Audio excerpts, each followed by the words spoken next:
Greetings, YouTubians, and welcome back to Wayne Sharp World, where it is that time of the week again. Monday, meaning another episode of Wayne Sharp Week, highlighting the knives that are going to be in my pocket for this upcoming week.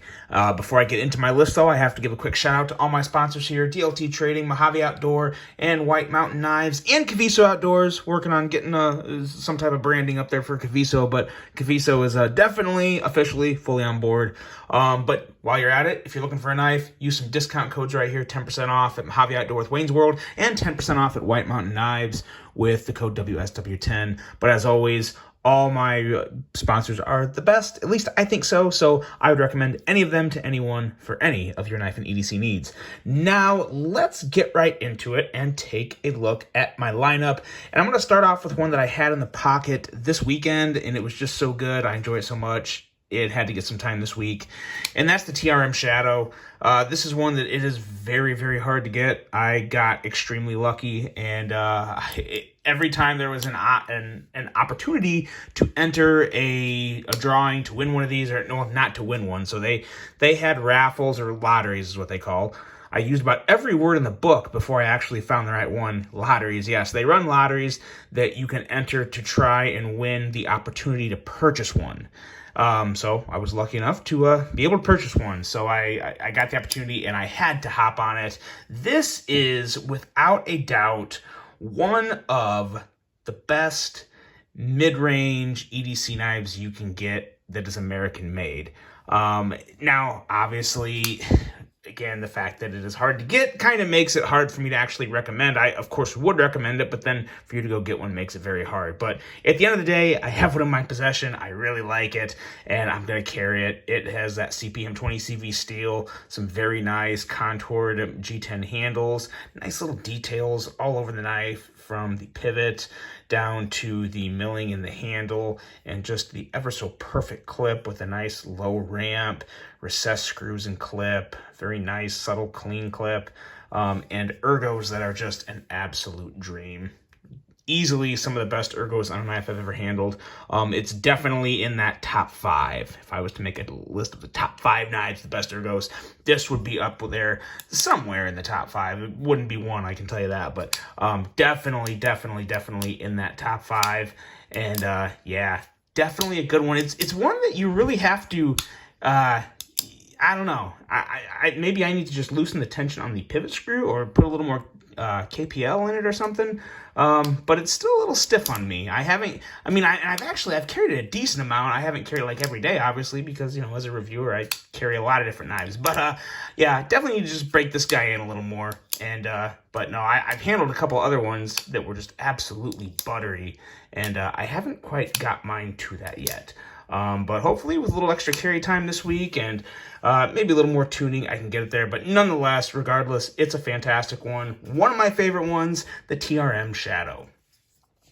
Now, next up, I have another knife that you guys have seen recently on the channel, and it's been the subject of some conversation recently, but it is my Spyderco Shaman with the micarta handles and the S30V blade, Lynch deep carry clip. Putting this guy together really reminded me how much I love the Shaman. It really is, in all honesty, one of my favorite knives ever. I'm kind of going back to some of the knives that I would consider some of my favorite knives ever this week. All 5 of them are going to be ones that would rank very, very high on my list.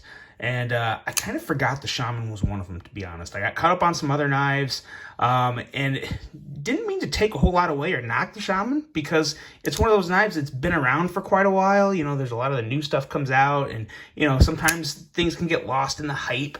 But this is one that, to me, is definitely one that, as long as I collect and use pocket knives, as long as I have a knife collection or grouping, there will always be a Shaman in it of some sort. Whether it'll be this Shaman, or maybe I'll replace it down the road with another one, I don't know. But the Shaman is a standard and a staple in my knife rotation, because it's just so good. And the ergos, the blade, the action, I love the Spyderco compression lock. Some people don't like it. I'm a big fan of it. I think it's a very safe, reliable lock that is somewhat fidgety. I would consider it fidget friendly. And especially when you get one that's dialed in just right. The detent on this guy is about as good as it can be for me. Love that heavy Shaman blade, and just love the overall design language of this guy. Nice curvature on that handle, and it just makes for some hand-hugging ergos. And you throw a Lynch deep carry clip, every Spyderco, or most Spydercos, a lot of Spydercos need this Lynch deep carry clip or a Lynch deep carry clip. They had to kind of design this one specially because of the lanyard hole in the handle and the actual pattern of the screws. But at the end of the day, it's a very, very good one, and I really enjoy it. My Spyderco Shaman.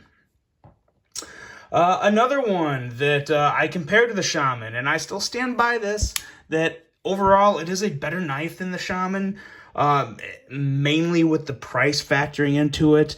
But you got your Sig, Hogue Sig K320 Nitron here, and it's the same type of steel, an S30V, polymer handles, which is really the only drawback of this knife. And I do kind of consider the polymer handles a drawback, just because they're not my favorite type of handle material. Not that they're not a very good handle material, because they are.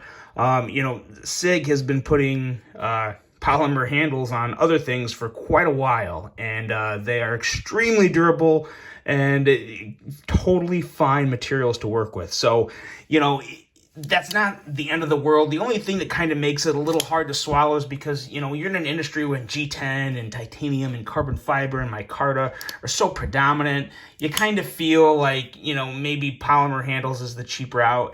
And I don't think it's a cheap route. I think that's the wrong word for it. I think it's a cost-effective route. It definitely allows Hogue to make their knives at a considerably less price than some other models comparable to this. The Shaman's one of them.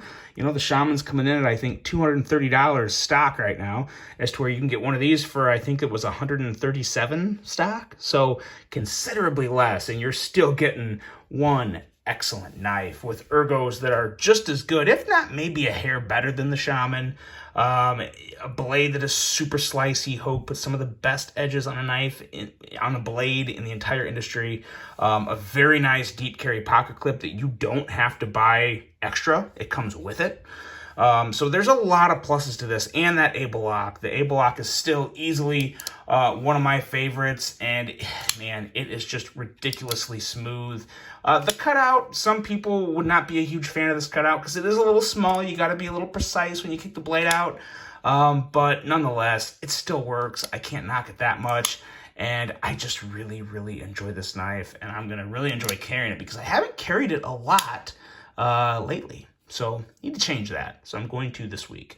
The Hogue Sig K320 Nitron.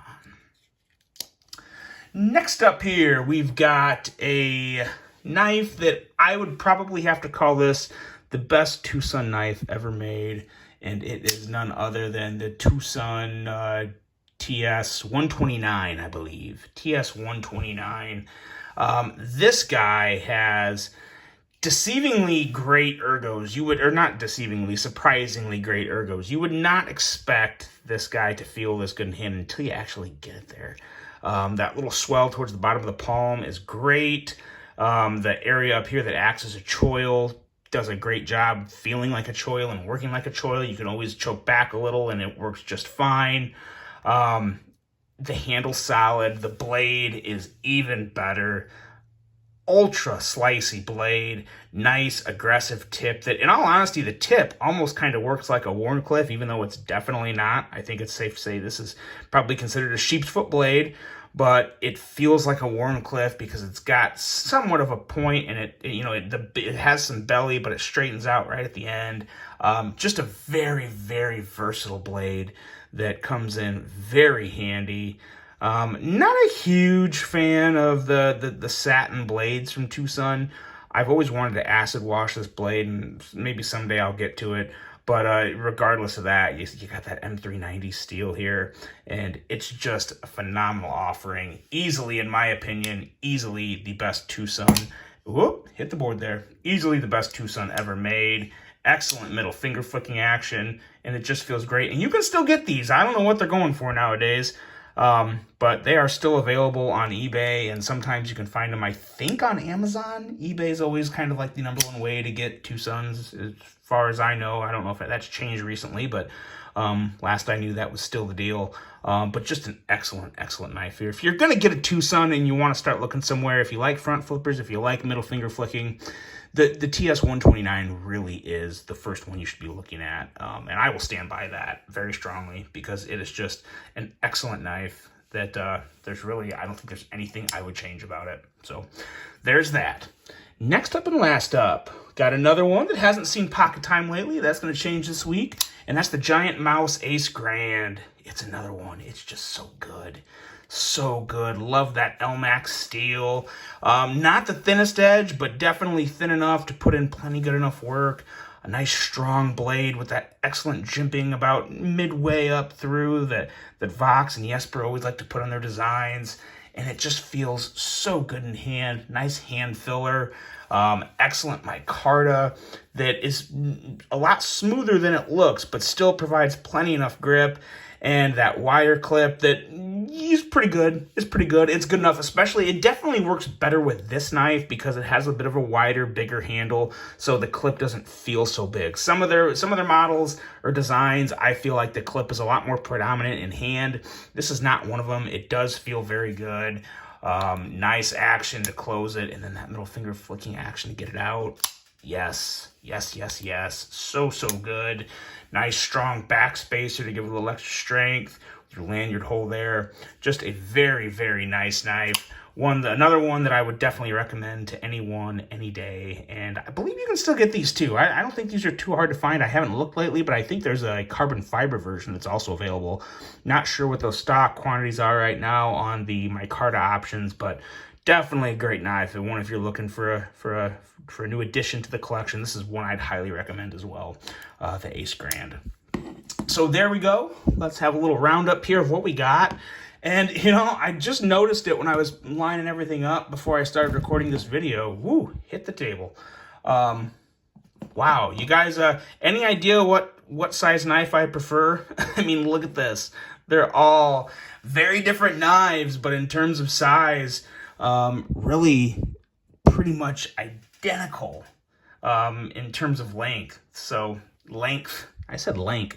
Anyway, there you go, guys. Let me know what's in your pocket. Let me know what you got going on this week. I hope you guys all have a great, productive, and safe week. And until the next one, I'm out.